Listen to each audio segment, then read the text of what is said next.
here what happens is, so it factors as the atomic radii increases, non-metallic property decreases. Non-metallic property decreases, the nuclear charge increases, then the non-metallic property increases, which means as the atomic radii increases, the number of shells increases, the gaining of electrons is very easy for the non-metallic elements. So as the nuclear charge increases, the non-metallic properties also increases. So if you take variations down the group, as the atomic radii increases, the non-metallic property decreases. So the nuclear charge increases. So if you take along the period from left to right, the atomic radii decreases because the number of shells remain same, but the non-metallic property will increase. Non-metallic property will increase. So the nuclear charge also increases. These are the factors and the variations of the non-metallic properties. So we already saw what are the periodic properties: atomic radii, ionization energy, electron affinity, electronegativity, metallic property and non-metallic property. So first we will learn about group 1 elements. Group 1 elements are also called as alkali metals. So what happens? What are the alkali metals? Lithium, sodium, rubidium, etc. So what happens down the group? This is group. Groups are in the form of rows and periods are in the form of columns. So lithium, sodium, potassium, rubidium down the group. What happens? So the number of valence electrons are same. So the atomic radii increases. So since the atomic radii increases, this is due to the number of shells increases. So because of increasing in the shells, the reactivity also increases. Okay, this is about group 1 elements. So we will see the physical and chemical properties of these alkali metals. So the physical properties are So first one is the physical state.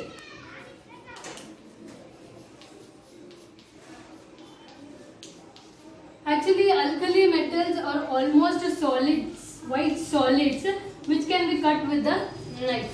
Solids, almost white solids. Second is the conductivity. So when you take a conductivity, these are very good conductors of heat and electricity. So if you take density, so we already know lithium, sodium, potassium, rubidium. Okay. So density, the density of lithium will be more when compared to the other element. So what happens is the density decreases as we come down the group. So the density decreases from the lithium to the rubidium. Next one is the boiling point and melting point. So boiling point and melting point of lithium will be more when compared to sodium, and sodium will be more when compared to potassium. So what happens is the boiling point and the melting point goes on decreasing when you come from down up to the down the group. Fifth property is the size of elements, size of atoms. So the size of lithium will be less when you compare to the rubidium. So the size of the atom increases when you come down the group. So these are the 5 physical properties of the group 1 elements, alkali metals. So what are the chemical properties? So what are the chemical properties? First property is reaction with air. So So air consists of oxygen, right? So for example, you take sodium, react with the air, that is oxygen, which will give you oxides. You can balance. So next property is reaction with hydrogen. So for example, Na treated with hydrogen to give you NaH, hydrides. So this is another property. Then next is reaction with water.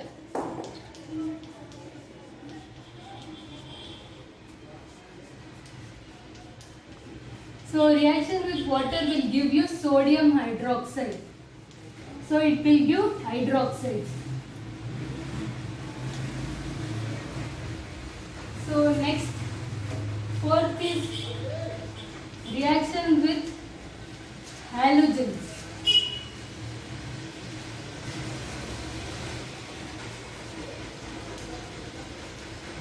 It will give halides. So reaction with oxygen will give you oxide, reaction with hydrogen will give you hydrate, reaction with water will give you hydroxide, and reaction with halogen will give you halides. These are the four chemical properties of this alkali metals. So next is we have studied group 1 alkali metal. So now we can study about the group 17 elements, which are halogens. Halogens. So what are halogens? Fluorine, chlorine, bromine and iodine. So we know fluorine. So fluorine is gas which is yellow in color. So all halogens are colored.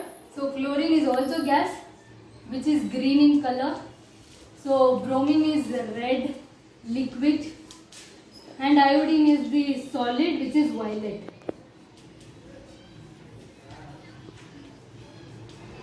Okay, now fluorine, chlorine, bromine, iodine. All halogens are colored. So first, actually what is meant by halogens is, halo is the salt, meaning salt, and gen is the forming. These are salt forming compounds. So first, physical properties. First property is the physical state. So these are usually diatomic in gaseous states. So we already studied the physical state. This is gas, this is liquid, and this is solid. So next point is the electronegativity. So what happens is, electronegativity is of taking of an electron from the some element to become electronegative, and this is having the electronegativity property. So fluorine is the highly electronegative atom which is having a 4.0 scale. So third one is the boiling point and melting point. So boiling point and melting point increases. The fluorine has less boiling point and melting point when compared to iodine. So the boiling point and melting point increases when you go down the group. So next property is conductivity. So conductivity, these are actually very bad conductors of heat and electricity. These are the four physical properties of these halogens. Now we will come to the first one is the oxidization. Oxidization. These are very good oxidizing agents. So for example, if you take FeCl2, treated with any one of the halides, it will give FeCl3. So what happens is, if you come down the group fluorine, chlorine, bromine, iodine, so what happens is, the oxidization energy increases when you come down the group. So next property is reactivity.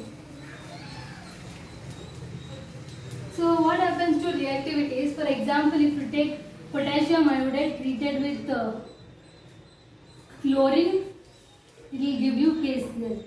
So another example is Ka treated with bromine. maybe R. Okay. So we should know which will react first. So as you come down the group, the reactivity decreases.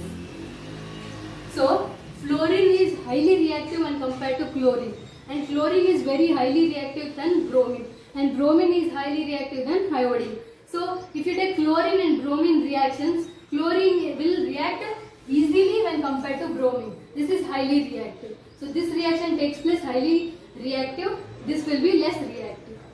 So next is reaction with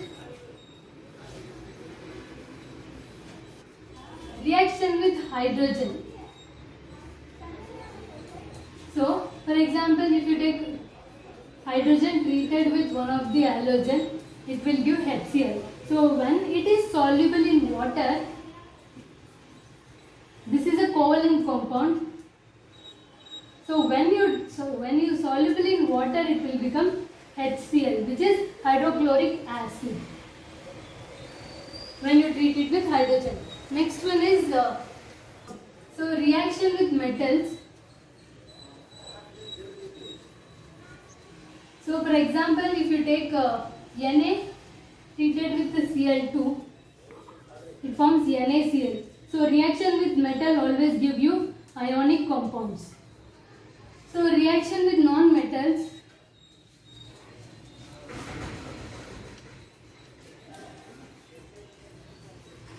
such as phosphorus and one of the chlorine, it will give a covalent compound. Okay, reaction. These are the chemical properties. One is reaction with hydrogen, reaction with metals, and reaction with non-metals, and also its reactivity and oxidizing property. So all the halogens will be colored. So these halogens react with alkali metals and form a white solid which are soluble in water. So I'll tell you the reactivity, how it goes for the halogens. Bromine and iodine. So what happens is, the number of shells increases, so the atomic radii also increases.